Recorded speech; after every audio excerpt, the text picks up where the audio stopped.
को ये बताना पड़ेगा कि राहुल गांधी किस जाति का है। इफ्तार पार्टी होता क्या है जरा बताइए। पुलिस न नियम से चलती है, न कानून से चलती है। पुलिस सरकार के इशारे पर चलती है। होली के अवसर पर कोई पार्टी रखा क्या? कभी दिवाली के अवसर पर कोई पार्टी रखा क्या? अब एकाध वो मंत्री है, अब लबरई करता है तो क्या करें। भारतीय जनता पार्टी विपक्ष में रहकर विपक्ष की भूमिका निभा रही है और शांतिपूर्ण। सीपी सिंह जी को इतना जाति जानने का शौक है तो मुरली मनोहर जोशी जी की बेटी का जाति बता दें, अडवाणी जी की बेटी का जाति बता दें, ओम बिरला जी की बेटी का जाति बता दें। सीपी सिंह किसी के इफ्तार पार्टी में शामिल नहीं होता है, न होगा। क्यों? इफ्तार पार्टी होता क्या है जरा बताइए। जब सरकार मुख्यमंत्री ने इफ्तार पार्टी रखा है तो कभी होली के अवसर पर कोई पार्टी रखा क्या? कभी दिवाली के अवसर पर कोई पार्टी रखा क्या? कभी कोई विजयादशमी के अवसर पर कोई पार्टी रखा क्या? तो इफ्तार पार्टी क्यों भाई? तो सवाल यह है कि सरकार तुष्टिकरण नीति अपनाती है और यही कारण है कि इफ्तार पार्टी करती है, उसके सत्ता में बैठे हुए लोग करते हैं। मैं किसी भी इफ्तार पार्टी में नहीं जाता हूँ भाई और ना आगे जाऊँगा।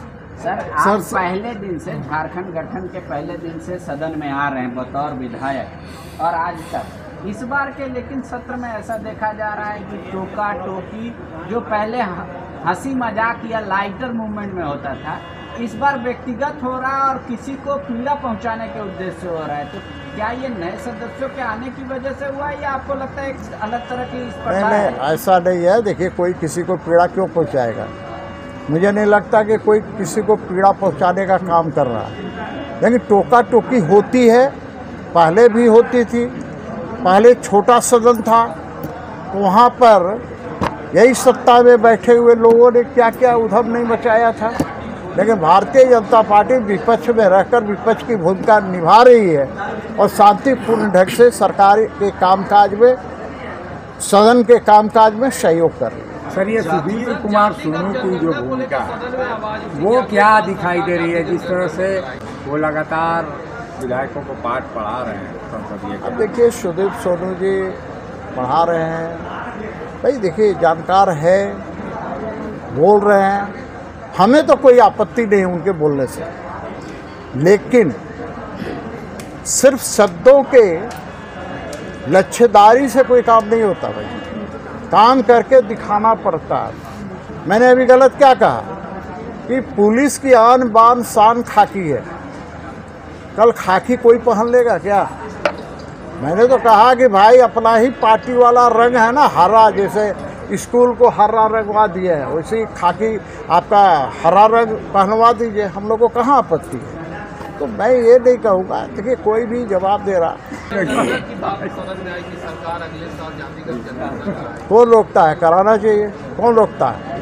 लेकिन सरकार में शामिल कांग्रेस भी है, इस बात को याद रखिएगा, राजद भी है। तो जातिगत जनगणना कराने के पहले सरकार को ये बताना पड़ेगा कि राहुल गांधी किस जाति का है। पहले राहुल गांधी किस जाति का है ये बताए, सार्वजनिक करे, उसके बाद जनगणना कराए, कुछ कराए, जाति जनगणना कराए, कोई तरह का जनगणना कराए, लेकिन राहुल गांधी का पहले जाति बताए। विधायक सीपी सिंह जी काफ़ी वरिष्ठ हैं, लेकिन उन्होंने एक बात कही कि राहुल गांधी का जात बताएं कि कौन जात है। भैया, हिंदुस्तान में सभी जाति धर्म एक समान है। हम हिंदुस्तान में जो हमारे माँ बाप ने संस्कार दिया है उसमें हम किसी व्यक्ति से दोस्ती करने के लिए उसकी जाति नहीं पूछते, किसी व्यक्ति को मदद करने के लिए उसकी जाति या धर्म को नहीं पूछते। और सीपी सिंह जी को इतना जाति जानने का शौक है तो मुरली मनोहर जोशी जी की बेटी का जाति बता दें, अडवाणी जी की बेटी का जाति बता दें, ओम बिरला जी की बेटी का जाति बता दें। हर पार्टी को लेकर के इफ्तार पार्टी, ये सीपी सिंह वही विधायक हैं जो हिंदू लड़कों को टोपी पहनाकर मुसलमान बताकर लोकसभा चुनाव में शामिल करा रहे थे। और प्रेस के साथियों ने, मेरे को लगता है वो पत्रकार बंधु आपके पीछे ही खड़े हैं जिन्होंने इसका उजागर किया था कि हिंदू लड़के को टोपी पहनाकर मुसलमान बताकर आपको शामिल करा रहे थे बीजेपी में।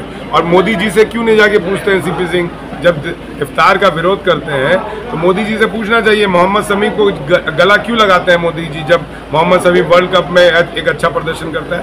मोदी जी से पूछना चाहिए कि दावत गज़ब में जाकर वो क्यों सम्मिलित होते हैं, ये भी उनसे भी पूछना चाहिए।